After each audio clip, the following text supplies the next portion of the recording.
السلام عليكم ورحمة الله وبركاته.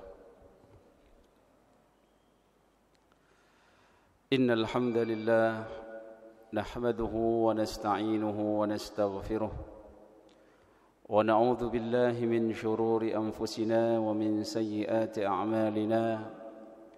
من يهده الله فلا مضل له ومن يضلله فلا هادي له. أشهد أن لا إله إلا الله وأشهد أن محمدا عبده ورسوله لا نبي بعده. اللهم صل وسلم وبارك وكرم على حبيبنا وشفيئنا وقرة أعيننا محمد وعلى آله وصحبه وسلم تسليما كثيرا. أما بعد، نويت التعلم والتعليم والإفادة والاستفادة والنفع والانتفاع لله تعالى. رب اشرح لي صدري ويسر لي أمري واحلل عقدة من لساني يفقه قولي. اللهم إنا نسألك الهدى والتقى والعفاف والغنى، آمين يا رب العالمين. Ikhwatal iman, jamaah sekalian, Bapak Ibu yang semoga senantiasa dirahmati oleh Allah. Syukran. Alhamdulillah, mari kita berusaha terus bersyukur kehadirat Allah Subhanahu wa taala. Telah diberikan nikmat yang begitu banyak, nikmat yang tak mampu kita menghitung-hitungnya, sebagaimana firman-Nya, wa in ta'uddu ni'matallahi la tuhsuha. Dan di antara nikmat-nikmat itu adalah nikmat iman, nikmat Islam, nikmat kesehatan dan nikmat umur panjang, sehingga kita masuk pada tahun yang tergolong baru dalam penanggalan Hijriah, yaitu tahun Hijriah ke 1446.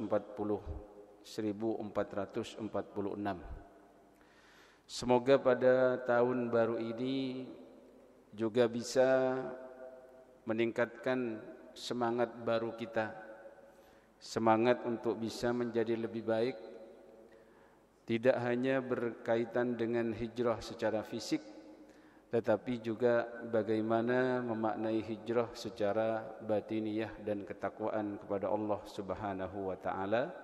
Amin, Allahumma amin.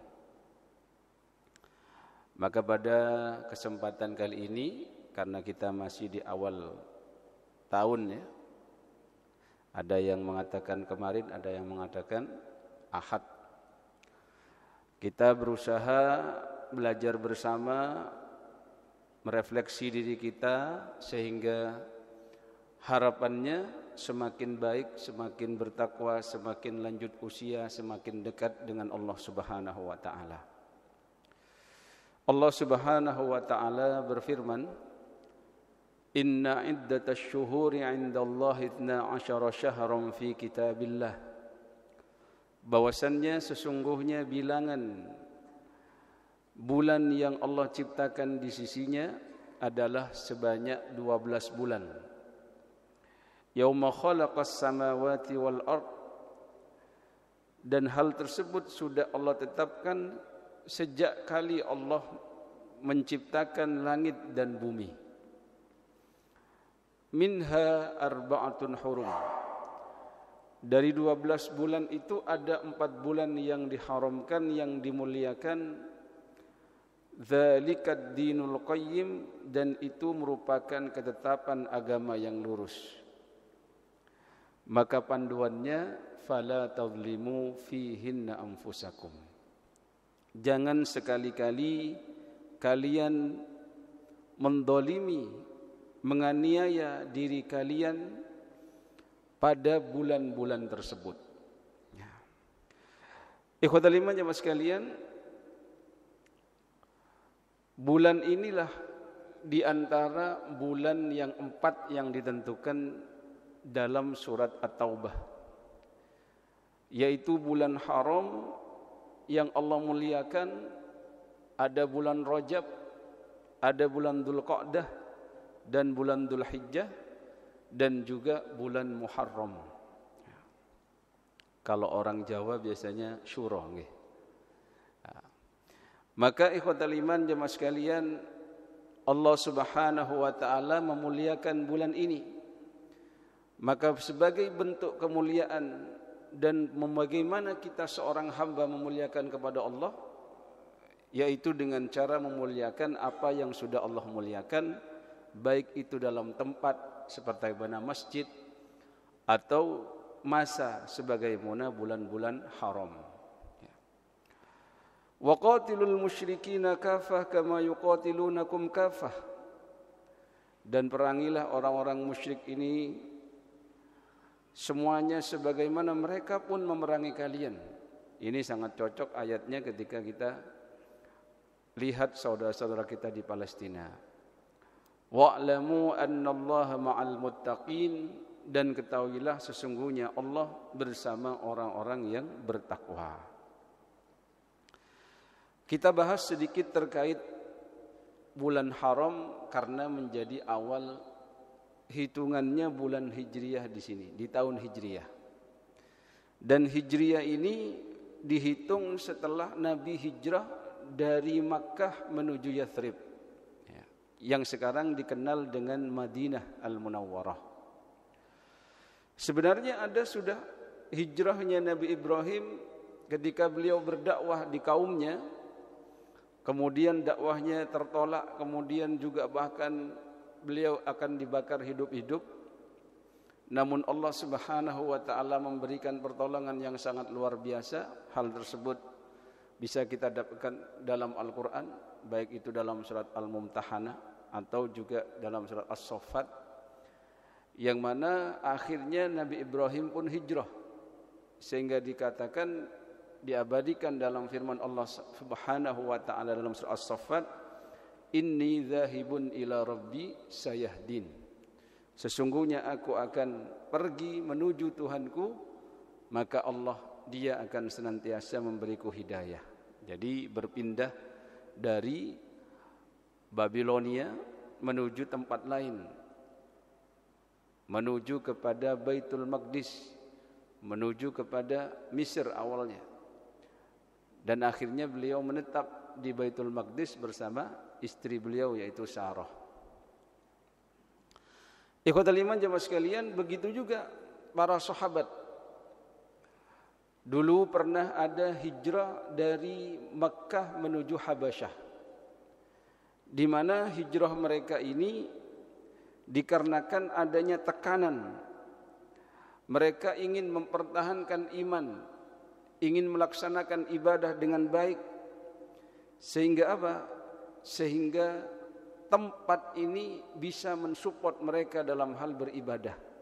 Maka salah kalau seorang muslim enak-enak ada di Indonesia malah hijrah ke tempat yang cari masjid aja susah gitu.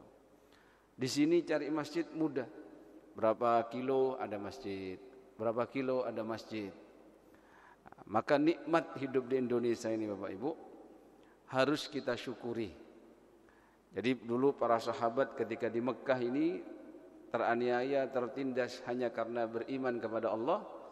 Akhirnya Nabi izinkan untuk hijrah ke Habasyah dan disambut oleh seorang raja yang mendapatkan julukan Najasyi, seorang raja yang dia ini beragama Nasrani yang lurus, yang tidak melenceng dari pemahaman bahwasannya Nabi Isa adalah hamba Allah dan utusan Allah, bukan anak dari Allah Subhanahu wa taala.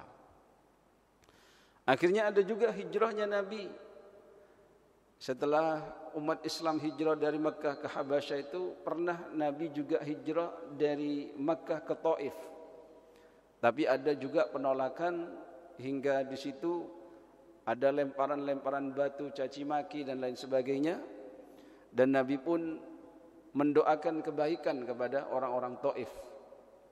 Padahal malaikat penjaga gunung sudah memberikan tawaran, kalau panjenengan mau, pilih gunung yang paling besar yang mana yang akan saya tumpahkan ke orang-orang Taif ini yang sudah durhaka dan menyakiti kepada utusan Allah.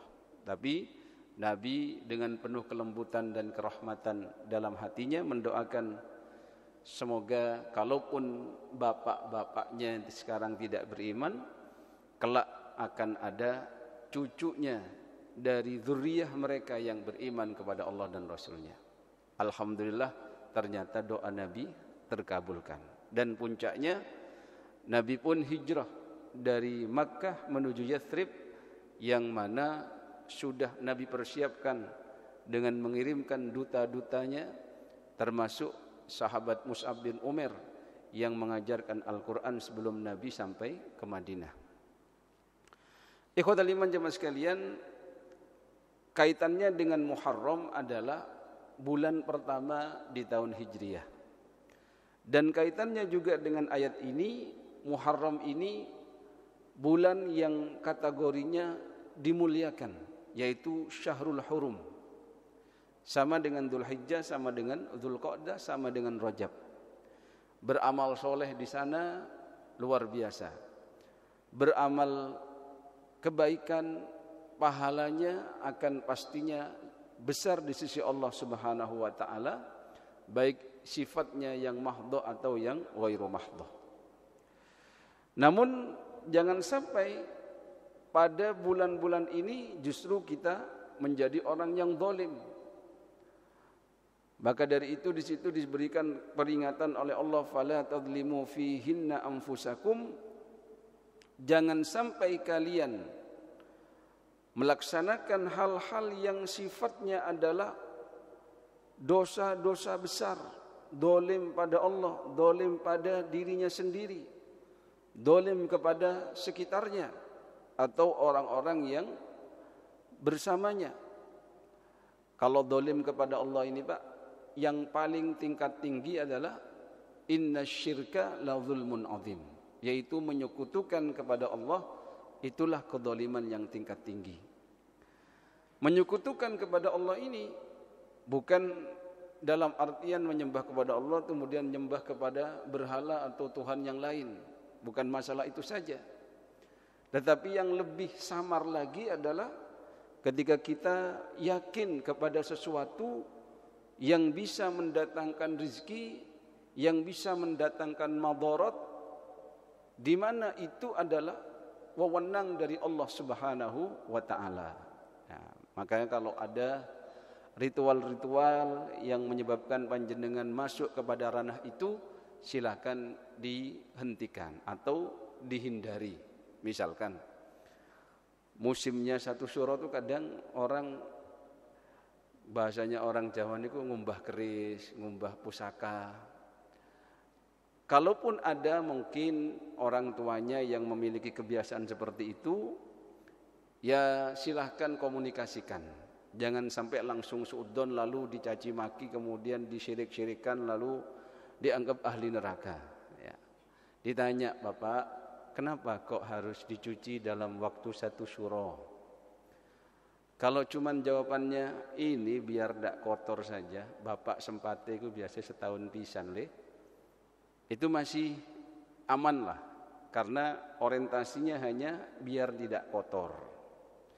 Tapi kalau jawabannya kayak gini, ini adalah ritual yang sudah diturun-temurunkan dari kakek buyutmu nak.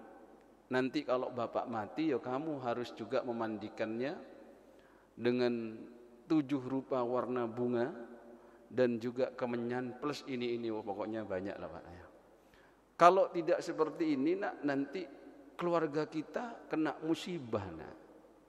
Ini yang perlu nanti diwaspadai.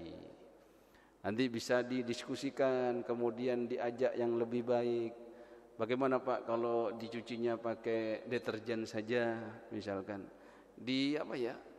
Bagaimana pengkultusannya itu hilang dulu ya. Baru nanti disampaikan perlahan-lahan. Karena memang dakwah kepada tauhid itu memang berat. Nabi itu berdakwah la ilaha illallah di Mekah itu 13 tahun. Ya ujung-ujungnya kena usir juga.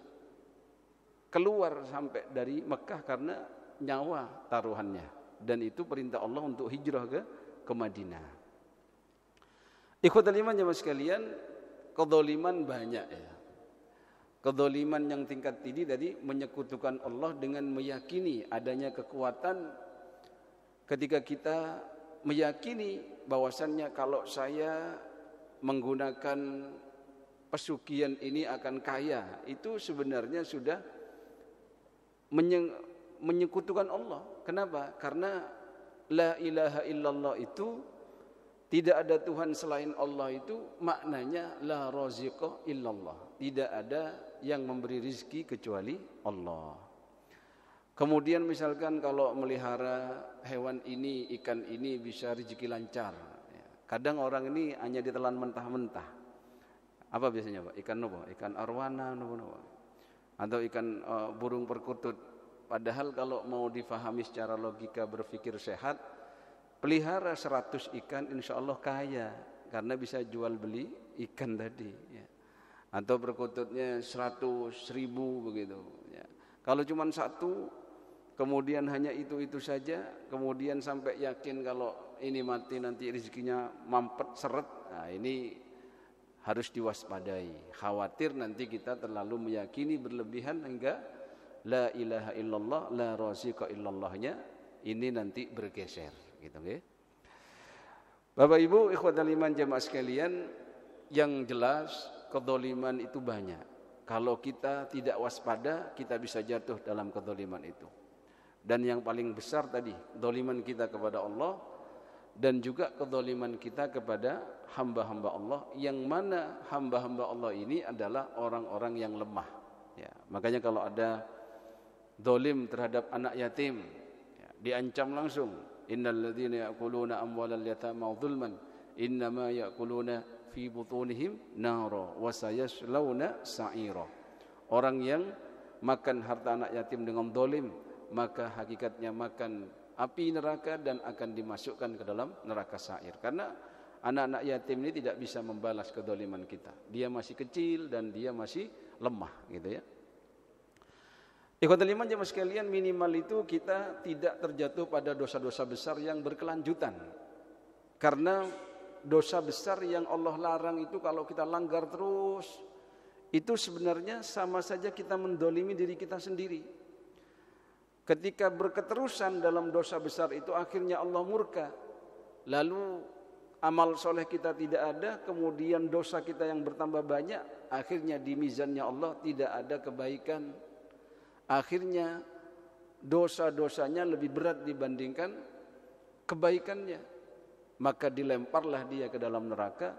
Maka ketika seorang itu melaksanakan dosa-dosa, baik itu dosa besar atau dosa kecil yang diterus-teruskan bahkan dinikmati, maka itu hakikatnya mendolimi pada dirinya sendiri. Dikatakan lal kabair ma'al istighfar, tidak akan ada dosa besar itu kalau digelontor dengan istighfar, walas saghair ma'al istimrar, dan dosa kecil itu kalau dilakukan terus-menerus bahkan dinikmati akan menjadi dosa-dosa yang besar. Ikhwatul iman jemaah sekalian, bulan Muharram selain kita menghindari berbuat zalim baik pada Allah atau kepada diri sendiri atau kepada orang lain, termasuk kepada kedua orang tua, ya. Ini kemarin hari Ahad lah saya itu dapat curhatan dari bapak yang ditinggal istrinya 3,5 tahun meninggal dunia, anaknya sudah besar-besar. Padahal sama bapak ini anaknya dikasih rumah, dikasih mobil, pokoknya urusan harta tercukupi. Tapi karena mau menikah lagi tidak disetujui sama anaknya, akhirnya dia mengatakan saya ini butuh teman ngobrol, saya ini butuh teman gitulah, teman hidup. Karena laki-laki kan tidak bisa hidup tanpa wanita, Pak. Akhirnya beliau menikah, lah gara-gara itu anaknya musuhin, Pak. Bapak itu dimusuhin sama anaknya itu. Truknya disita. Terus ada yang bilang, wis kalau bapak nikah lagi wis tak anggap mati, wis anggap tak punya bapak. Ini kan dolim ya. Dolim kepada siapa ini? Kepada bapaknya. Sehingga saya bilang, Pak, bapak yang sabar. Karena kalau sampai panjenengan doa yang tidak baik, doanya orang yang terdolimi apalagi itu orang tua akan mustajab sama anaknya. Kualat itu anaknya. Dia itu khawatir apa saya ini melanggar syariat, Pak, kan nikah lagi nih. Saya bilang ya tidak ada bapak melanggar syariat. Justru anaknya itu gak setuju itu yang melanggar syariat. Justru kalau dalam fikih itu kalau bapaknya ditinggal mati istrinya, lalu anak-anaknya melihat bapaknya butuh untuk menikah, justru anaknya yang harus mencarikan. Namanya ta'fiful ab, dilayani, dinikahkan, begitu. Itu namanya anak yang berbakti. Bukan gara-gara menikah terus dimusuhi, apalagi hartanya diambil semua. Katanya tidak boleh bapak menikmati harta ini dengan istri barunya bapak. Lu kan istrinya, bukan siapanya, bukan orang lain, bukan istrinya orang. Itu. Ini ikhwatal iman. Ini juga saya ajak tobat. Udah bapak bertobat juga, mungkin saja salah dalam mendidik anak, sehingga ya hasilnya kayak gini. Saya yakin hancur pak hatinya orang tua itu lo ketemu anak model seperti ini. Sudah dikasih apa? Dikasih rumah, dikasih mobil, dikasih biaya sampai kerja semuanya, ujung-ujungnya ya modelnya begini. Ini katanya orang Jawa kualat, dolim bersama orang tuanya. Ikhwatul iman, Allah memberikan juga kesempatan untuk kita, bahwasannya Muharram itu untuk berbuat baik itu sangat besar. Karena ada di antaranya afdhalus syiyam ba'da Ramadan syahrullahil Muharram. Puasa sunnah yang paling mantap, paling utama setelah puasa wajib Ramadan itu adalah puasa di bulan-bulan Muharram. Dan Muharram ini diantaranya Syahrul Hurum, ya ini bulan Muharram ini. Ya. Wa afdhalus shalah ba'dal faridah sholatul lail.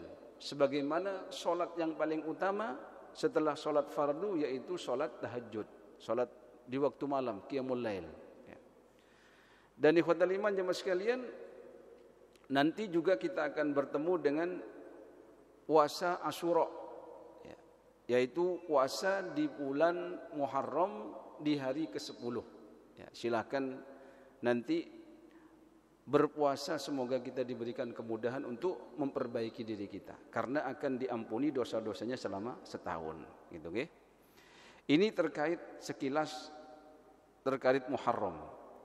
Kalau kita ingin mengkaji lebih dalam makna hijrah, ini kita bisa belajar dari kisahnya para sahabat, di mana hijrah itu bukan hanya berpindah dari tempat satu ke tempat yang lain, tetapi hijrah itu juga harus diikuti dengan niat dan kemauan yang kuat untuk menjadi lebih baik, ya, bukan hanya fisiknya saja. Memang kalau secara fisik orang dikatakan hijrah itu kalau pergi dari sini ke sana, dari Mekah ke Madinah, dari Mekah ke Habasyah, ya, itu secara fisik memang demikian. Tetapi pernah ada apa yang disampaikan bahwasannya orang yang hijrah secara hakikatnya itu adalah mereka yang memiliki perjuangan dan niat yang kuat untuk menjadi lebih baik. Ya.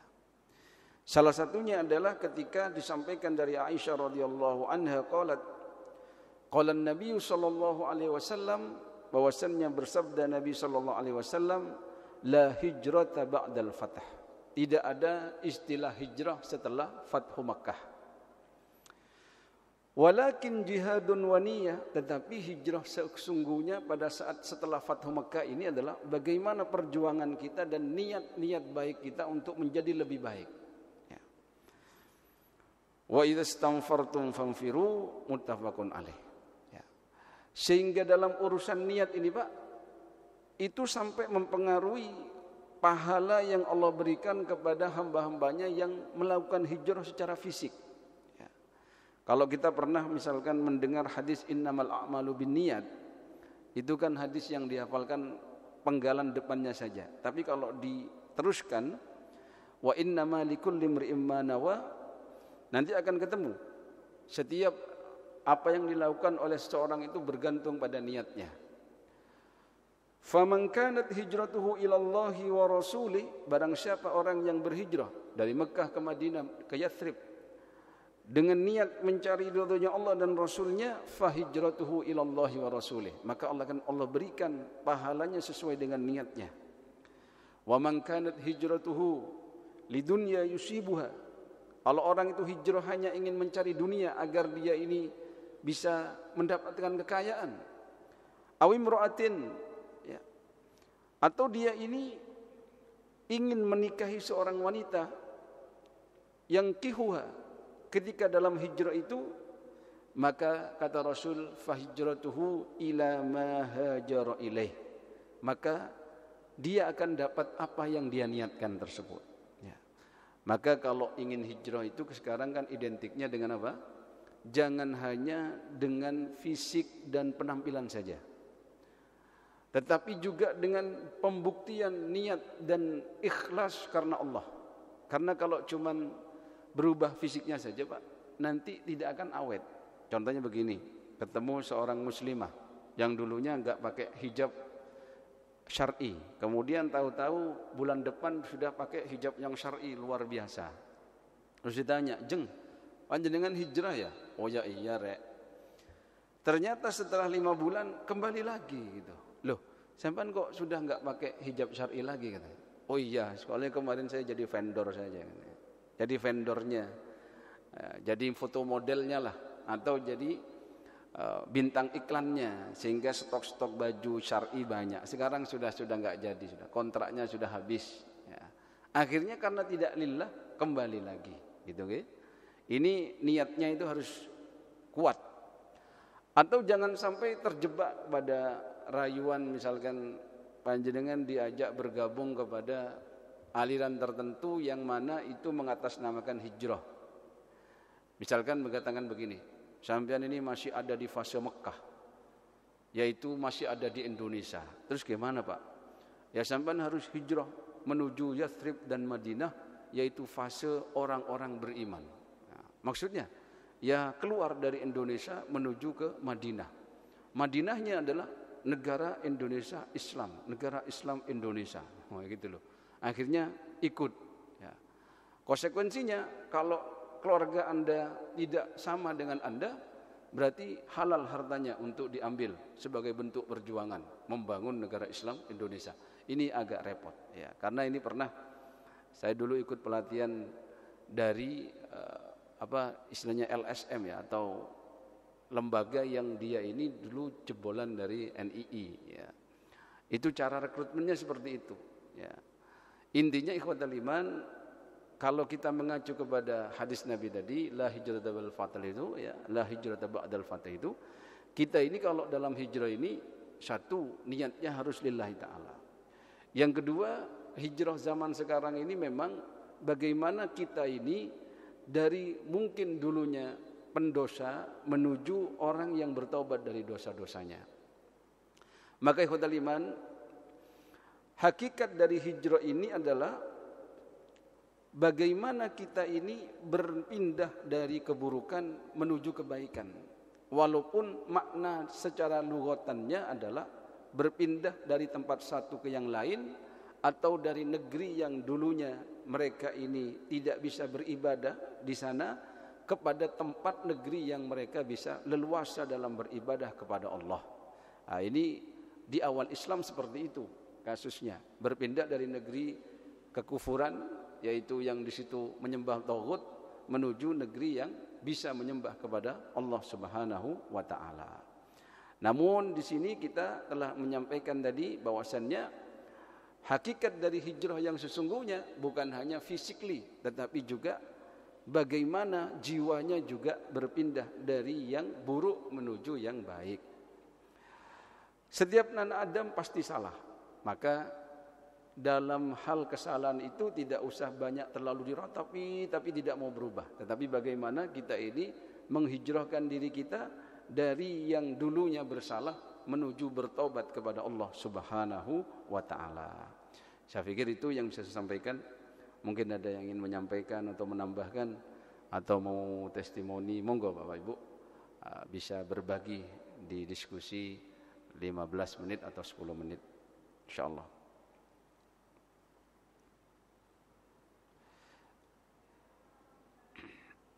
Ya, Jadi sambil lalu nggih, bahwasannya di sini hijrah yang hakiki adalah yaitu hijrah dalam arti berpindah atau meninggalkan negeri yang penuh kekufuran menuju negeri yang penuh keimanan.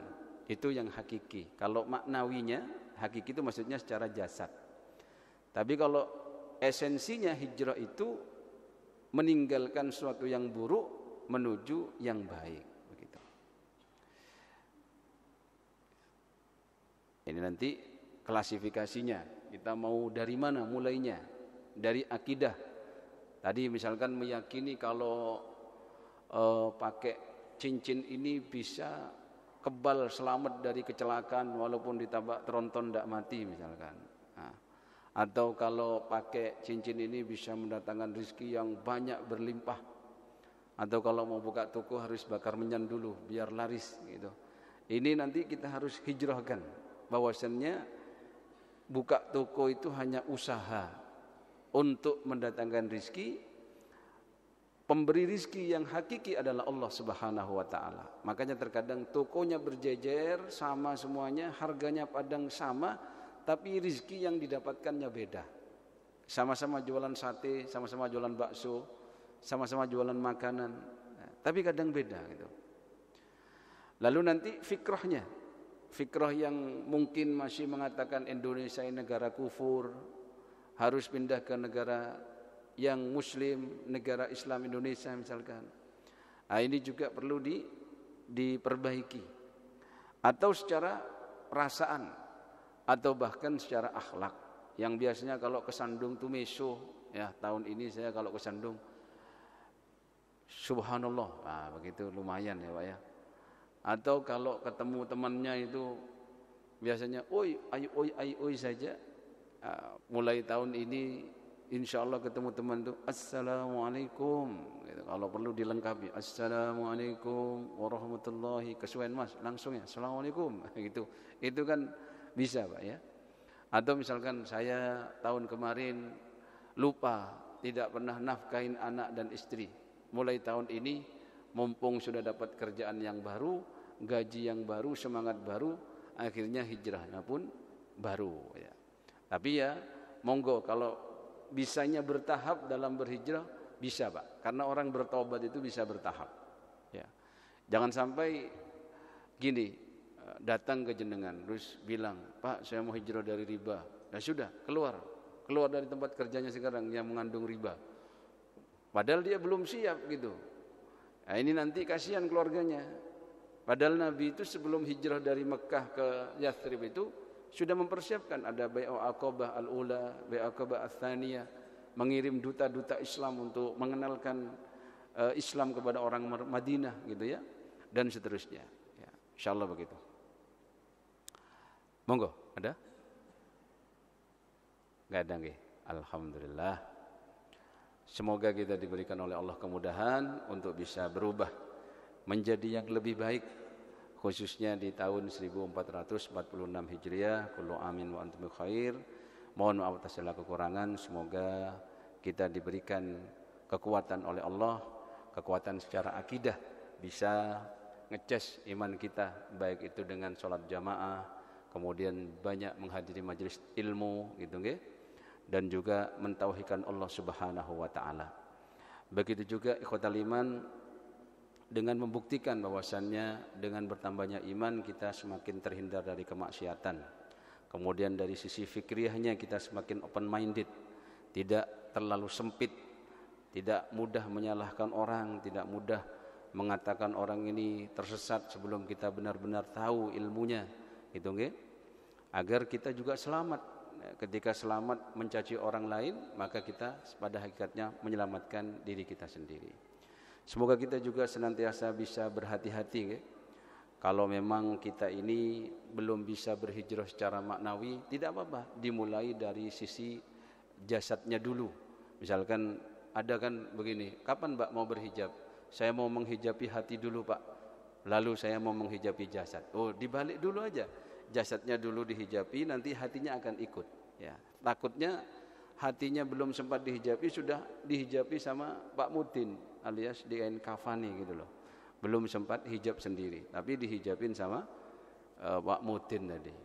Cara syuur juga, mari kita hobi-hobi kita. Kalau dulu hobinya itu tidak sesuai dengan Islam, hobinya itu hobi menyakiti atau hobi yang mendolimi diri sendiri, kita hijrahkan menuju syuur yang sesuai dengan hukum-hukum Allah, begitu.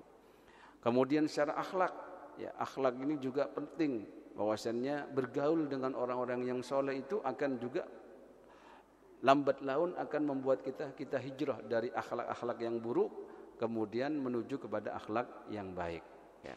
Sehingga kita harus juga memilih lingkungan, ya, memilih sahabat tempat kita bermain dan juga bergaul, insyaallah begitu.